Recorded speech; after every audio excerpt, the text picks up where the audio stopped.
দীর্ঘ 10 বছর পর অবশেষে এসএলএসটির যে নতুন রিক্রুটমেন্ট সেটা হতে চলেছে তার বিজ্ঞপ্তি আমরা আজকে দেখলাম প্রকাশিত হয়েছে, এবং পাশাপাশি একাধিক প্রশ্ন আসছে যে 9, 10, 11, 12 এর গ্যাজেট বিজ্ঞপ্তি প্রকাশিত হলেও গ্রুপ সিডির যে ব্যাপারটা সেটার কোনো বিজ্ঞপ্তি এখনো পর্যন্ত কেন প্রকাশিত হয়নি, এবং সেই নিয়ে একাধিক প্রশ্ন কিন্তু আসছে। আপার প্রাইমারির কথা উল্লেখ থাকলেও তার যে বিজ্ঞপ্তি সেটাও কেন নেই। তো বিস্তারিতভাবে কি আপডেট আছে আমরা চলুন এই ভিডিওতে জানবো, এবং পাশাপাশি একাধিক প্রশ্নের আমি উত্তর দেওয়ার চেষ্টা করেছি এই ভিডিওতে। তো চলুন ভিডিওটি শেষ পর্যন্ত দেখুন, ভালো লাগলে অবশ্যই একটা লাইক করে দিতে ভুলবেন না। তার আগে বলি বন্ধুরা, আপনারা যারা আমাদের চ্যানেলের সাথে যুক্ত আছেন তারা জানেনই এই চ্যানেলের প্রত্যেকটা ভিডিও কিন্তু দরকারি, তাই কেউ এখনো যদি আমাদের চ্যানেলটা সাবস্ক্রাইব করে না থাকেন তাহলে অবশ্যই আমাদের চ্যানেলটা সাবস্ক্রাইব করতে ভুলবেন না, এবং পাশে থাকা বেল আইকনটি ক্লিক করে দেবেন যাতে নতুন আপডেট আসলে আপনার ফোনে পৌঁছে দিতে পারে। আমরা এই চ্যানেলে কিন্তু প্রত্যেকদিন নতুন নতুন লেটেস্ট আপডেট নিয়ে আসছি সরকারি এবং চাকরি রিলেটেড, তো তার জন্য অবশ্যই আমাদের চ্যানেলটা সাবস্ক্রাইব করে দেবেন এবং পাশে থাকা বেল আইকনটি ক্লিক করে অল নোটিফিকেশন করে তো দেবেন। বন্ধুরা, স্কুল সার্ভিস কমিশনে যে নোটিফিকেশনটি প্রকাশিত হয়েছে তাতে একাধিক প্রশ্ন আপনাদের কাছ থেকে পাওয়া যাচ্ছে। সেটা হচ্ছে গ্রুপ সিডির যেটা উল্লেখ ছিল সেই গ্রুপ সিডি বিজ্ঞপ্তি কেন নেই।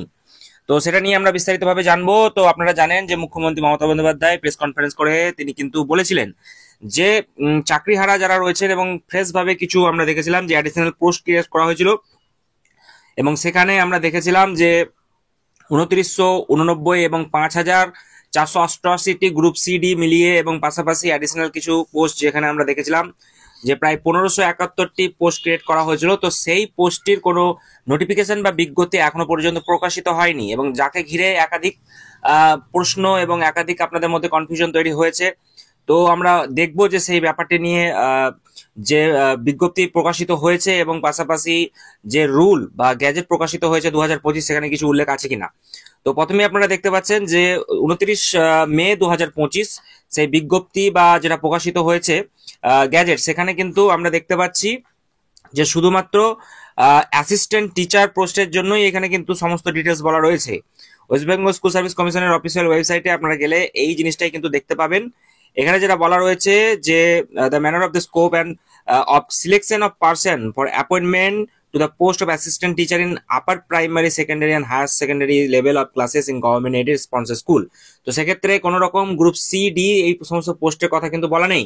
তো স্বাভাবিকভাবেই মনে করা হচ্ছে আবারও নতুন একটা গ্যাজেট প্রকাশিত হবে বা নতুন একটা বিজ্ঞপ্তি প্রকাশিত হবে, সেখানে গ্রুপ সি ডির ব্যাপারটি কিন্তু মেনশন থাকবে। তো এই ব্যাপারটি আশা করি আপনাদের ক্লিয়ার হয়েছে। অনেকেই কনফিউশনের মধ্যে আপনারা আছেন। আর পাশাপাশি আপনাদেরকে আরো একটা বিষয় আমি জানিয়ে রাখি, সেটা হচ্ছে আপার প্রাইমারির বিষয়টি নিয়ে।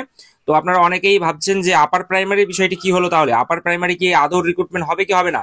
তো আমরা দেখেছি যে যে কোনো কিছু প্রকাশ হওয়ার আগেই যে বিষয়টি আমাদের মাথায় রাখতে হবে সেটা হচ্ছে যে একটা গ্যাজেট নোটিফিকেশন, সেটা না হলে তার পরিপ্রেক্ষিতেই কিন্তু নোটিফিকেশন গুলো প্রকাশিত হয়। তো আপার প্রাইমারির ক্ষেত্রে আমরা যেটা দেখছি সেটা হচ্ছে যে গ্যাজেট নোটিফিকেশন প্রকাশিত হয়েছে, সেখানে সমস্ত রুলস এবং রেগুলেশন গুলো কিন্তু মেনশন করা রয়েছে। তো এখানে দেখতে পাচ্ছেন selection to the post of assistant teacher for upper primary level of classes shall be made on the basis of marks obtained on academic score, TET weightage, marks in written examination and marks in oral interview, marks for lecture demonstration and marks for period teaching experiences। তো সেক্ষেত্রে আমরা দেখতে পেলাম যে টেটের weightage, examination marks, তারপরে interview, এই সমস্ত বিষয়গুলো কিন্তু একে একে রয়েছে। তো সেই বিষয়গুলিকে কেন্দ্র করে আপার প্রাইমারি পরীক্ষাটি যেটা সেটা আগামী দিনে কন্ডাক্ট হতে চলেছে। তো তাতে আমরা যেটা দেখছি সেটা হচ্ছে একাডেমিক স্কোরে কিন্তু 10 নম্বর রয়েছে, এবং আরো যে বিষয়গুলি রয়েছে সেটা হচ্ছে টেটের ওয়েটেজ 40 নম্বরের, এবং রিটেন এক্সাম যেটা হবে সেটা ওয়েমান ব্যাচ শুধুমাত্র 25 নম্বরের রিটেন এক্সাম হতে চলেছে। আরো যে প্রাসঙ্গিক বিষয়গুলো রয়েছে সেটা হচ্ছে ওরাল ইন্টারভিউ থাকবে, সেখানে 15 নম্বর থাকবে, লেকচার ডেমনস্ট্রেশন থাকবে, সেখানে 5 নম্বর থাকবে। তারপরে যেটা দেখা যাচ্ছে যে টিচিং এক্সপিরিয়েন্স, সেখানেও কিন্তু 5 নম্বর থাকছে। এইভাবে টোটাল যে ডিস্ট্রিবিউশন আমরা দেখতে পাচ্ছি সেটা কিন্তু হয়ে যাচ্ছে, অর্থাৎ আপার প্রাইমারি টেট পরীক্ষা যেটা আগামী দিনে হতে চলেছে 20 নম্বরের হবে, এবং তাতেই কিন্তু সিডিপি বলুন যে বিষয়গুলি রয়েছে সে টেটে কিন্তু ওগুলো ইনক্লুড থাকবে, এবং পাশাপাশি রিটেন এক্সামিনেশন যেটা হবে সেটা ওএমআর মেস্টে কিন্তু 25 নম্বর হবে। তো সেই বিষয়গুলি আগামী দিনে যখন রিক্রুটমেন্টের যে নোটিফিকেশন প্রকাশিত হবে আপার প্রাইমারির, সেখানে কিন্তু বিষয়গুলি মেনশন করা থাকবে যে টেটের ওয়েটে যে কোন কোন বিষয়গুলি আপনারা সিলেবাসগুলি করবেন, এবং পাশাপাশি রিটেন এক্সামিনেশনে কোনগুলো আপনাদের পড়তে হবে। আর ওরাল ইন্টারভিউ যেগুলো রয়েছে দেখলাম, এবং তার পাশাপাশি লেকচার ডেমনস্ট্রেশন এবং পিরিয়ড টিচিং এক্সপিরিয়েন্সে সেখানে কিন্তু 5 নম্বর থাকছে, যেখানে আমরা দেখলাম যে upper primary level in a government sponsor বা গভর্নমেন্ট এডেড স্কুলগুলোতে যে calculated on the basis of 1 mark each year service in substantive post, অর্থাৎ যেটা বলা হচ্ছে যে টিচিং এক্সপিরিয়েন্স পার্মানেন্ট অথবা কন্ট্রাকচুয়াল বেসিসের ক্ষেত্রে গভর্নমেন্ট এডেড বা স্পন্সর স্কুলগুলোতে আপনার যদি এক্সপিরিয়েন্স থাকে পার ইয়ার অনুযায়ী আপনি 1 নম্বর করে পাবেন। অর্থাৎ আপনি ধরুন 2 বছর বা 3 বছর এক্সপিরিয়েন্স আছে, তো সেক্ষেত্রে আপনার কিন্তু 2 বা 3 নম্বর আপনার কিন্তু ধার্য হবে এই 5 নম্বর থেকে। তো আশা করি বিষয়টি আপনাদেরকে আমি ক্লিয়ার করতে পেরেছি। তো আপার প্রাইমারি রিক্রুটমেন্টের নোটিশ এখনো পর্যন্ত বেরোয়নি, তো সেটা নিয়ে বিভ্রান্ত হওয়ার কোনো কারণ নেই। আর আমি যেটা আপনাদেরকে বললাম যে আপার প্রাইমারি রিক্রুটমেন্টের যে নোটিশ সেটা কিন্তু প্রকাশিত হওয়ার আগে একটা বিজ্ঞপ্তি বা গ্যাজেট নোটিফিকেশন প্রকাশ করার কথা ছিল, সেটা কিন্তু প্রকাশিত হয়ে গেল। আরো কয়েকটি বিষয় আমি আপনাদের সঙ্গে ক্লিয়ার করব, সেটা হচ্ছে একাধিক বিষয় আপনাদের মধ্যে এই মুহূর্তে কনফিউশন তৈরি হচ্ছে যে এই যে নতুন নোটিফিকেশনটি প্রকাশিত হয়েছে এসএলএসটির, তাতে যারা বিএড করছেন অনগোয়িং যারা ক্যান্ডিডেট আছেন তাদেরকে কি কি করা হবে বা তারা কি আদৌ পরীক্ষায় বসতে পারবে কি পারবে না। এখানে কিন্তু আপনারা দেখতেই পাচ্ছেন যে যেটা বলা হয়েছে 9-10 বলুন বা যেটা বলা হচ্ছে আপনাদের অন্যান্য যে বিষয়গুলি 11-12 সেখানেও কিন্তু বিষয়গুলি বলা হচ্ছে যে বিএড আপনাদের কিন্তু কমপ্লিট থাকতে হবে অবশ্যই। অবশ্যই আপনাকে কমপ্লিট না থাকলে এই পরীক্ষায় আপনি কিন্তু বসতে পারবেন না, এমনটাই কিন্তু মেনশন করা হচ্ছে। আর আপার প্রাইমারির ক্ষেত্রে যেটা বলা হচ্ছে, আপার প্রাইমারি যেটা বলা হচ্ছে কোয়ালিফিকেশন এডুকেশন কোয়ালিফিকেশন যেটা রয়েছে, দেখুন যে অবশ্যই candidate must be citizen of India. NCT rules অনুযায়ী আপার প্রাইমারি ক্লাসেসের জন্য যেটা বলা হয়েছে যে অবশ্যই আপনাকে টেট পাস করে থাকতে হবে, হ্যাঁ, pass in teacher ability test to be conducted by the appropriate state government. যেটা বললাম আপনাদেরকে 40 নম্বরের যে টেট পরীক্ষাটি নেওয়া হবে আপার প্রাইমারি, সেই টেট পরীক্ষায় আপনাকে কিন্তু পাস করতে হবে। তারপরেই কিন্তু যে রিটেন টেস্ট যেটা বলা হচ্ছে 25 নম্বরে, সেটাতে কিন্তু আপনি অংশগ্রহণ করতে পারবেন।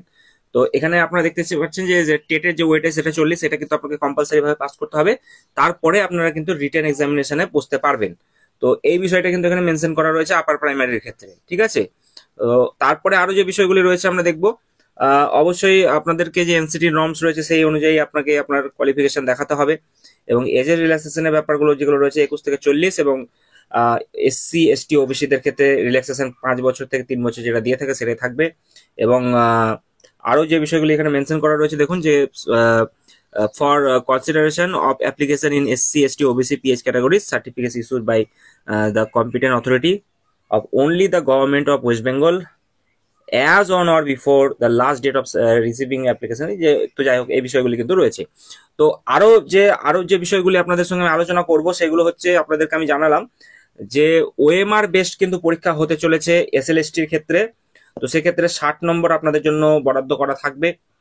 তো সেই 60 নম্বরের মধ্যে আপনাদেরকে কত পেয়ে পাস করতে হবে না হবে এর আগের ভিডিওতে আমি কিন্তু আপনাদেরকে জানিয়ে দিয়েছিলাম। তার একবার আপনারা না দেখে থাকলে ভিডিওটা দেখুন। তো এখানে দেখুন যেটা বলা হয়েছে যে রিটেন এক্সামিনেশন ওএমআর বেসড কিন্তু পরীক্ষা আপনাদের হবে 60 নম্বরের।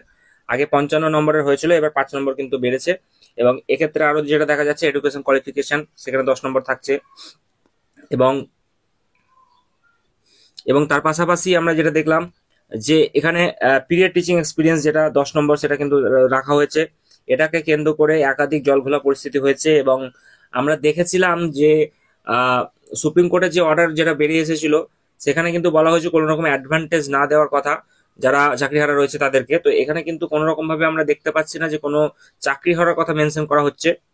এখানে যেটা বলা হচ্ছে দেখুন যে at the secondary level in government or government aided or government sponsored school calculated on the basis of 2 marks for each year of service in a substantive post as permanent or on contractual basis. তো সেক্ষেত্রে আপনাদের যাদের এই contractual basis বা permanent বেসিসে যারা experience রয়েছে তাদেরকে এই 10 নম্বরের মার্কস দেওয়া হবে। তো এটাকে কেন্দ্র করে কেসের একটা পরিস্থিতি তৈরি হয়েছে, অনেকেই বলছেন আমরা কেস করব। তো বিষয়টি এখনো পর্যন্ত জলঘোলা পরিস্থিতি হয়ে রয়েছে। তো আগামী দিনে কি আপডেট আসছে অবশ্যই আমি আপনাদের সঙ্গে জানাবো।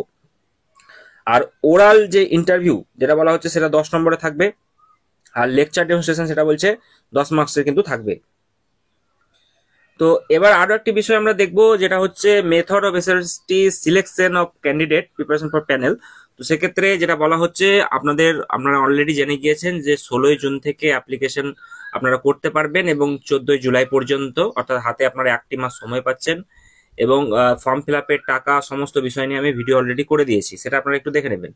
তো after submission of your form, অর্থাৎ আপনি যখন ফর্মটি ফিল আপ করে দেবেন, তো যেটা বলা হচ্ছে রুল 10 অনুযায়ী, the central commission shall arrange for proper and secure custody of online application which may receive by its against vacancies. তো সেক্ষেত্রে সেটা কিন্তু টার্মস আপনাদের রেডি হয়ে যাবে। তারপরে যেটা বলা হচ্ছে, the central commission after receiving application form shall prepare a list of candidate for purpose of preparation of a database of candidates after making a preliminary scrutiny of the age and qualification of candidates which make them eligible to appear in OMR based written test। অর্থাৎ আপনাদের সমস্ত কিছু যে ফর্মটা আপনি fill up করছেন সেগুলো verify করার পরে আপনাদের কিন্তু OMR বেস রিটেন এক্সামে আপনাদেরকে অ্যাপিয়ার করতে বলা হচ্ছে। তারপরে কি বলা হচ্ছে, the central commission shall appoint paper setters moderator who shall not be below the rank of assistant professor of any UGC recognized college or university। অর্থাৎ আপনাদের এই যে কমিশন যেটা বলা হচ্ছে পেপার সেটার কাদেরকে নিয়োগ করবে, assistant professor UGC recognise college থেকে, ঠিক আছে। তারপর যেটা বলা হচ্ছে দেখুন 4 নম্বর পয়েন্টে, the central commission shall conduct an OMR based written test in duplicate, the duplicate of which OMR sheet shall be written with the applicant। অর্থাৎ আপনারা বিভিন্ন যে চাকরি পরীক্ষাগুলোতে OMR বেস পরীক্ষাগুলো দিয়ে থাকেন তার সঙ্গে যে কার্বন কপি থাকে সেই কার্বন কপি এবার থেকে আপনারা কিন্তু হাতে পেয়ে যাবেন, ঠিক আছে। সেই জিনিসটা কিন্তু বন্দোবস্ত করা হচ্ছে। তারপরে কি বলা হচ্ছে, the central commission shall publish in its official website prelim যে মডেল আনসার কি সেটা কিন্তু তারা পাবলিশ করবে। সেই মডেল আনসার কি আপনারা কিন্তু পেয়ে যাবেন পরীক্ষার পরেই, ঠিক আছে। তো তারপরে যেটা বলা হচ্ছে, provided the suggestion objection of the 5 day, অর্থাৎ আপনাদের কোনো রকম যদি ওই রিটেন এক্সাম বা রিটেন টেস্ট দেওয়ার পরে যে মডেল আনসার কি প্রকাশিত হবে সেখানে যদি কোনো ভুলভ্রান্তি হয় তার জন্য আপনারা 5 দিন সময় পাবেন সেটা রেকটিফাই করার জন্য এবং সেটা স্ক্রুটনি করার জন্য, ঠিক আছে। তারপর কি বলা হচ্ছে, the central commission shall form a subject-wise expert committee composing not less than 2 members of the rank in the rank not lower than professor college university। The expert committee shall deal with suggestion if any received from any applicants. The decision of the committee shall be accepted by the central commission shall be binding upon all including all applicants। অর্থাৎ সেক্ষেত্রে যেটা বলা হচ্ছে subject wise expert committee কিন্তু দেওয়া হবে প্রত্যেকটা সাবজেক্টের ক্ষেত্রে 2টো করে, প্রত্যেকটা ইউনিভার্সিটি বা কলেজ থেকে সেটা চুজ করে সেটা করা হবে যাতে কোনো রকম প্রবলেম না হয়, ঠিক আছে। তারপর কি বলছে, the central commission shall finalise and upload on it's website the final model answer কি based on the decision of expert committee and shall evaluate the OMR sheet on the basis of this final model answer key। অর্থাৎ সেক্ষেত্রে আপনাদের একটা provisional answer কি প্রথমে publish করা হবে, সেটাকে কোনো রকম ভুলভ্রান্তি থাকলে আপনারা অবশ্যই সেটা স্ক্রুটনি করতে হবে, তারপরে সব রেকটিফাই করে আপনাদের জন্য একটা ফাইনাল আনসার কি কিন্তু প্রকাশিত হবে, ঠিক আছে। ফাইনাল আনসার কি সেটা আপনাদের জন্য প্রকাশিত হতে চলেছে, ঠিক আছে, আগামী দিনে। তারপরে কি বলছে, the central commission shall prepare the publish it website prepared list with details of candidate to be call for interview subject to verification of credential and eligibility category wise on the basis of preliminary merit score as defined rule 2 যেটা বলা হচ্ছে। তো সেক্ষেত্রে যারা এই OMR base পরীক্ষায় pass করবে তাদেরকে ইন্টারভিউর জন্য যেটা ডাক সেটা কিন্তু দেওয়া হবে আগামী দিনে। রেশিওটা যেটা বলা হচ্ছে 1.6:1 ফাইনাল ভ্যাকান্সির অনুযায়ী 1.6 time as many candidate are there final vacancies. অর্থাৎ 1.6:1 এই ভ্যাকান্সি অনুযায়ী আপনাদের কিন্তু টাকা হতে চলেছে। তারপর আরো কি বলা হয়েছে দেখুন, যে in order to prepare preliminary list cut off marks কিন্তু করা হবে। অর্থাৎ আপনাদের জন্য এতগুলো ক্যান্ডিডেট ডাকার পরে আপনাদের কাট অফ মার্কস কিন্তু ক্রিয়েট করা হবে এবং তারপরে সেটা কি বলছে, however set cut off marks is obtain by more than one candidate all such candidate who obtain the set cut off marks shall be call for interview. তো সেক্ষেত্রে কাট অফ মার্ক আপনি যদি ক্লিয়ার করে দেন তাহলে অবশ্যই আপনি ইন্টারভিউর জন্য ডাক পাবেন, যেটাই বলা হচ্ছে। Unless a candidate secure the cut-off marks in a particular category shall not be considered for the particular category in any subsequent stage or selection category। অর্থাৎ সেক্ষেত্রে কাট অফ মার্ক ক্লিয়ার না করতে পারলে আপনি কোনো মতেই ইন্টারভিউ ডাক পাবেন না, এমনটাই বলা হচ্ছে। তারপরে কি বলা হচ্ছে 10 নম্বরে, the preliminary list of the shortlisted candidate prepare by central commission shall be forwarded to respective regional commission. তো রিজিওনাল কমিশন শর্টলিস্টেড ক্যান্ডিডেটকে অবশ্যই যেতে হবে এবং সেক্ষেত্রে তার পরবর্তী যে পদক্ষেপ সেগুলো কিন্তু জানিয়ে দেওয়া হবে। তো আরো এখানে বিষয়গুলি রয়েছে যেগুলো অতটাও গুরুত্বপূর্ণ আমি মনে করছি না, তবে এই বিষয়গুলি কিন্তু আপনাদেরকে দেখতে হবে। তারপরে এখানে আরো অনেক বিষয় রয়েছে, যেমন the central commission at time publishing merit base panel successful candidate equal to the number of vacancies shall arrange inform each candidate through it's website. তো সেক্ষেত্রে আপনারা কিভাবে ওই ওয়েবসাইট থেকে কি পাবেন না পাবেন এই বিষয়গুলি এখানে মেনশন করা রয়েছে। তারপরে যে প্যানেলে যে ভ্যালিডিটি সেটা 1 বছরের জন্য থাকবে এমনটাই বলা হয়েছে। আর কাউন্সিল রিকমেন্ডেশনের ব্যাপারগুলো একে একে এখানে কিন্তু মেনশন করা রয়েছে। তো আশা করি আপনারা বুঝতে পেরেছেন এবং হিউজ সংখ্যক একটা ভ্যাকান্সি এবং সেক্ষেত্রে যে এবার চলে আসে সিলেবাসের বিষয়টি নিয়ে। তো সিলেবাসের বিষয়টি নিয়ে আপনাদের একাধিক ভুলভ্রান্তি এই মুহূর্তে তৈরি হচ্ছে। তো সিলেবাস আমি আপনাদেরকে বলবো 2016 যে সিলেবাস ছিল সেই সিলেবাসের উপর ভিত্তি করে আপনারা পড়াশোনা শুরু করে দিন এবং ওএমআর বেস যে পরীক্ষাটি হবে আগে 55 নম্বর হয়েছিল, সেখানে কি কি বিষয়গুলি ছিল সেই বিষয়টি নিয়ে আমি আপনাদেরকে একটা ভিডিও দেব। তো তার জন্য অপেক্ষা করবেন এবং আমাদের টেলিগ্রাম অফিসিয়াল গ্রুপের লিঙ্ক থাকবে নিচে ডিসক্রিপশনে, সেখানে যুক্ত হয়ে যাবেন। আমরা সেই সিলেবাসের যে লিস্ট বা কপি সেটা আমি আপনাদেরকে সেখানে প্রোভাইড করে দেওয়ার চেষ্টা করবো। একে একে প্রত্যেকটি বিষয়ের জন্য করবো, তার জন্য চ্যানেলটি সাবস্ক্রাইব করে নেবেন। ঠিক আছে, তো চলুন দেখা হচ্ছে পরবর্তী আরো একটি গুরুত্বপূর্ণ বিষয়।